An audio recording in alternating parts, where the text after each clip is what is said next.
Hello, everyone. This is another Black Conservative. I am Ryan Bowling. Thank you all for joining once again.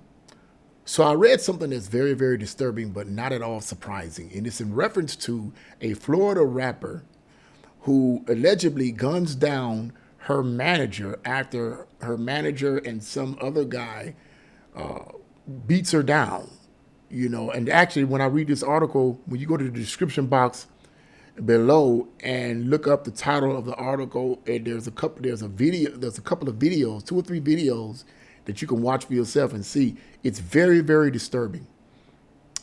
This woman, she walks off right after they beat her up, they punch her a few times. She walks off, and then she goes in her car, grabs a gun, shoots the manager, and the manager tries to run away, and then she walks up to him and shoots him again and kills him.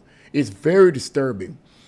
And I looked at this and I was like, this is a horrible, horrible case here. And here's another example of what I personally believe is the influence of rap music in today's society. And you may say, well, Mr. Bowling, that's kind of stretching it far. But it isn't actually, because words do mean something. Words get into your subconscious. But I'm going to explain what I mean after I finish this article. This is very, very disturbing here. But it just goes to show you, man, this kind of activity and action from our young people and from a lot of these hip hop artists and rappers are just over the roof, out of the roof or whatever. It's just terrible. And when are they going to wake up and start saying, wait a minute, I got to have more control over my actions? But let's get right into this. Florida rapper Key, I can't pronounce her last name, Vhani, so I'm not going to even try it, was charged with second-degree murder for allegedly gunning down her manager after he delivered a beating to her in Miami in October. Surveillance video of the incident involving Hicks. That's her, her real name. Her real name is Kevhana Kamala Hicks. Kevhana Kamala Hicks. Hope I'm not butchering her name. Reveals a tumultuous scene as a 27-year-old woman is accosted by her manager and another man in the street lot outside Miami's Winewood Walls Park, the Daily Mail reported. And like I said, this is very disturbing. The video shows the rapper arguing with the male driver of a white Lexus sedan on October 9th. Soon enough, the two began exchanging blows, but a second man, who has been identified as the rapper's manager, joins the fight, and they pin the woman to the street where they deliver a beating. And that's exactly what the video shows, okay? Eventually, the fight comes to an end, and the rapper gets up and walks away from the two men, both of whom turn back towards their car. Exactly how the video showed. But the lull soon turns deadly as Hicks reaches into her purse. Okay, but I remember her walking away in the video. Reaches into her purse, pulls out a handgun, and lets loose on the two men. The manager was struck several times.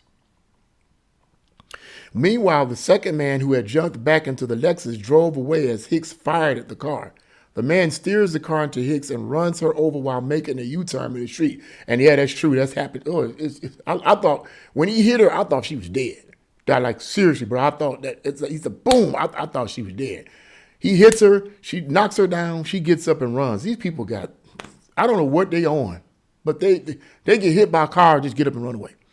Hicks and the manager were both transported to Jackson Memorial Hospital's Ryder Trauma Center, where the manager was pronounced dead from his wounds.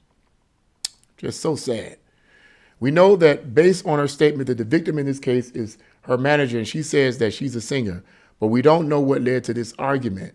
Miami police spokesman Michael Vega said Hicks has claimed that she fired the handgun in self-defense because she still felt under threat by the two men. Okay. And it goes on to say, according to the arrest report, as the defendant began to walk away from the victim, that's exactly what happened in the video, the victim began yelling threats at her and his voice grew closer. The defendant stated she was in fear. Well, let me read that again. According to the arrest report, as the defendant began to walk away from the victim began yelling threats at her, and his voice grew closer. The defendant stated she was in fear due to the victim's size, and upon hearing the victim yell, "I'll kill you," with one hit. That ain't how the video looked to me. They did what they beat her up, and then they walked away, and all of a sudden she came out of nowhere.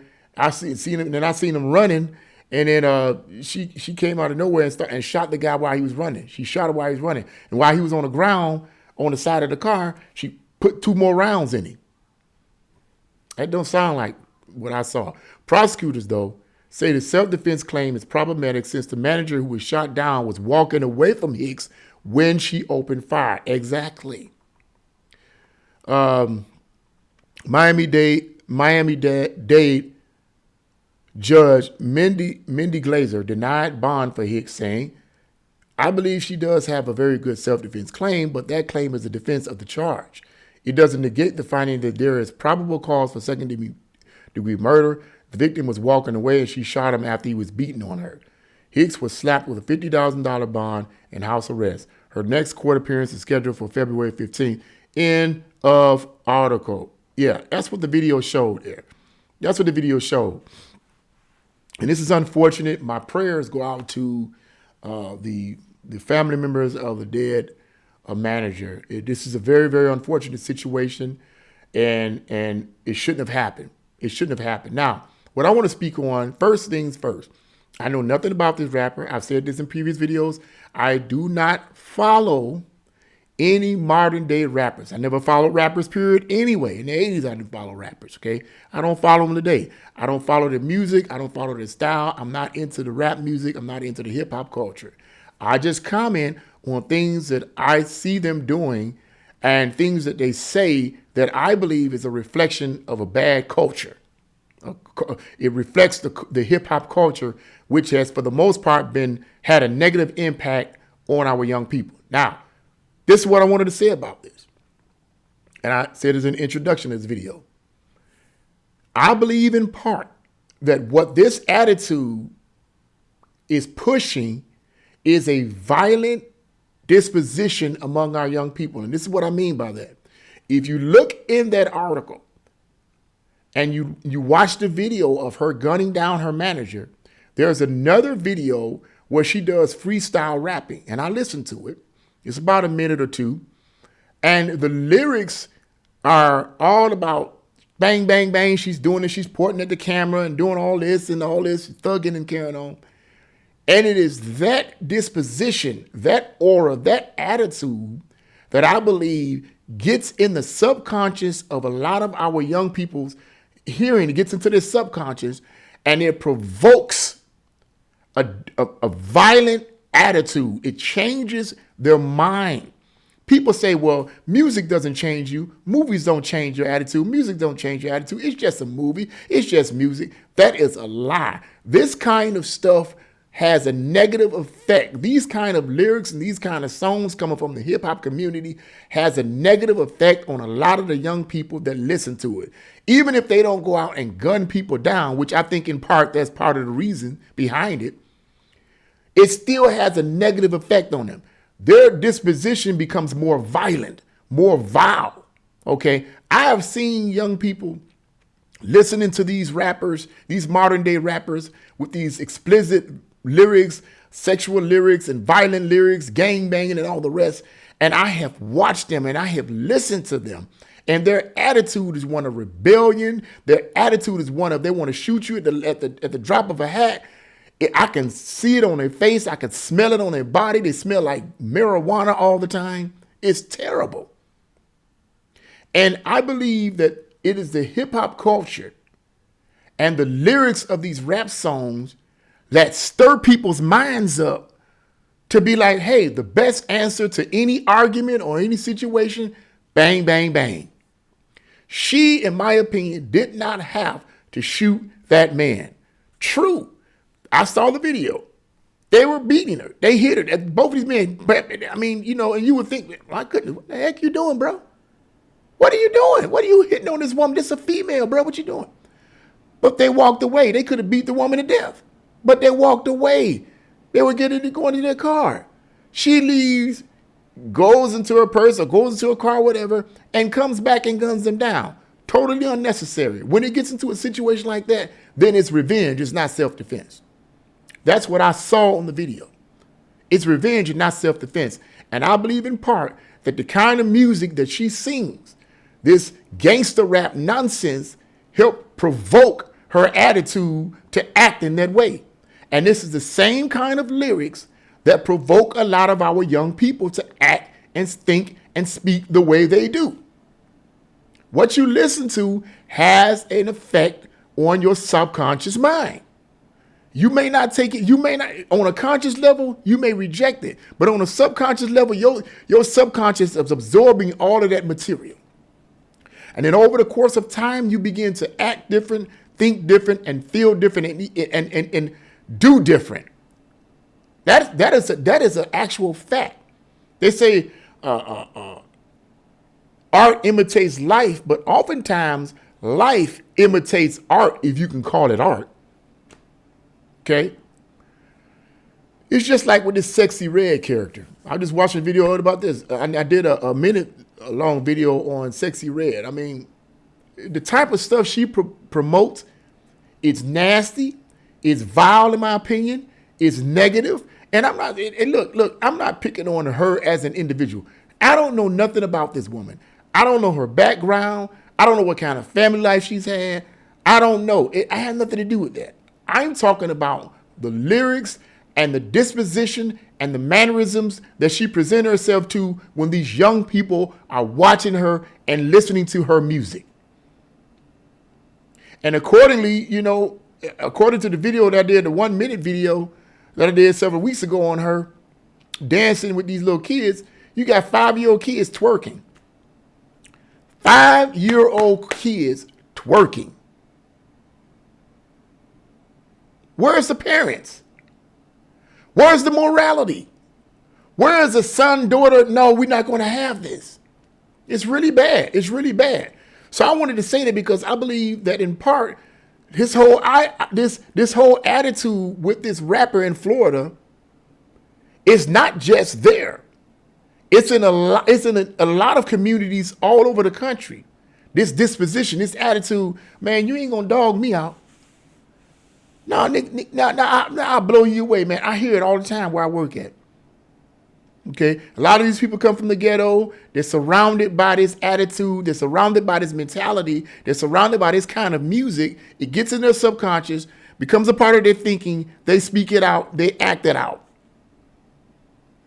You know, they speak it out. They act it out. Like I said, I'm surrounded by it where I work at. And that's all they talk about. You know, that's all they talk about. And when I was coming up in the 80s, the rap music that I did here was nothing compared to this nonsense today. I don't even know if you can call it gangster rap. Because from what I understand about so-called gangster rap that kind of really started becoming popular, I think, in the early to mid-90s, late 80s, early to mid-90s, with NAA and Public Enemy, and then NAA and all the others. It was more or less about, we you know what, with an attitude. That's who we are. We you know, we that. I don't want to say the word, but you know what I'm talking about. That's what that means. You know, we're that. You know, and it wasn't from what I understand about provoking people to violence. Okay. It was about violence, but it wasn't necessarily provoking people to violence, although some criticize that it may have provoked people to violence. The music today, I don't even know if you can consider the rap music today. I don't even know if you can consider it gangster rap. Okay. Because it's just nasty. It's nasty. It's sexually exploitive. It is violent. Is that really gangster rap?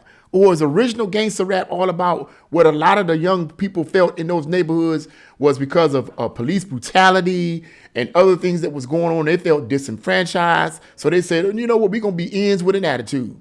Okay, you guys want to beat us up. You guys want to abuse us. This is what we're going to be niggas with an attitude. I'm just going to say it. Okay, that's what it means. You know, do I justify that? Do I agree with it? No. But the attitude then is different than the attitude today. One could argue that the corporates got a hold of this, saw that they could make money out of it, and said, let's promote it all over. But by doing so, they made these kind of lyrics and this kind of style pervasive, not only in the black communities, but all over. And now you got people walking around with everybody walking around with the pants hanging down. They stink. They smell like marijuana. If they don't smell like marijuana, they musty. Yes, they musty. They stink. They don't wash up. And a whole slew of other things that's negative. This, I could go all day with this, but this kind of attitude has to stop in our communities. Black communities, white communities, all. But mainly black communities, because unfortunately, that's where it's coming from, and that's mostly who does this type of stuff. When are we going to wake up, man, and stop doing this, killing ourselves, man? We got to stop it, people. We got to do better, black people. We got to do better. We got to do better. And that's what I had to say about this. What do you guys think about this? Leave your comments in the comment section below. Like, share, and subscribe to my channel. God bless you all, and see you again.